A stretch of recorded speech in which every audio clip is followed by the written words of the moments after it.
കാനാടിക്കാവ് ശ്രീ വിഷ്ണുമായ സ്വാമി ക്ഷേത്രത്തിലെ പ്രസിദ്ധമായ തിറവെള്ളാട്ട് മഹോത്സവം ജനുവരി 4 ഞായറാഴ്ച രാവിലെ 10 മുതൽ തിറവെള്ളാട്ട് മഹോത്സവത്തിന്റെ ആചാരാനുഷ്ഠാനങ്ങളിൽ അതിപ്രധാനമായ രൂപക്കളം തൊഴൽ മഠാധിപതി ബ്രഹ്മശ്രീ ഡോക്ടർ വിഷ്ണു ഭാരതീയ സ്വാമിയുടെ മുഖ്യ കാർമ്മികത്വത്തിൽ നടത്തപ്പെടുന്നു.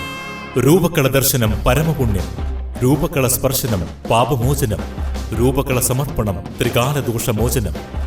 ഈ ധന്യമായ ഭക്തിസാന്ദ്രമായ ചടങ്ങുകളിൽ പങ്കെടുത്ത് ഭഗവാൻ വിഷ്ണുമായ സ്വാമിയുടെ അനുഗ്രഹം നേടുന്നതിന് പെരിങ്ങോട്ടുകര കാനാടിക്കാവ് വിഷ്ണുമായ ക്ഷേത്ര സന്നിധിയിലേക്ക് ഏവരെയും സാദരം ക്ഷണിക്കുന്നു.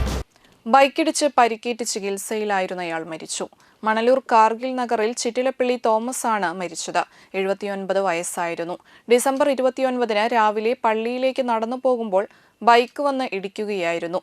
മണലൂർ സെന്റ് ഇഗ്നേഷ്യസ് പള്ളിക്ക് മുൻവശത്തുള്ള റോഡിൽ വെച്ചായിരുന്നു അപകടത്തിൽ ഗുരുതര പരിക്കേറ്റ തോമസിനെ തൃശൂർ അമല ആശുപത്രിയിലും പിന്നീട് മെഡിക്കൽ കോളേജ് ആശുപത്രിയിലെയും പ്രവേശിപ്പിച്ചു. ചികിത്സയിലിരിക്കെ ശനിയാഴ്ച രാവിലെ 7-നാണ് മരണപ്പെട്ടത്. ഭാര്യ മേരി, മക്കൾ Merly, Shirley, Charlie, Alexander, Antony, Della എന്നിവർ മരുമക്കളാണ്. സംസ്കാരം ഞായറാഴ്ച ഉച്ചതിരിഞ്ഞ് 3-ന് മണലൂർ സെന്റ് ഇഗ്നേഷ്യസ് പള്ളിയിൽ വെച്ച് നടത്തും.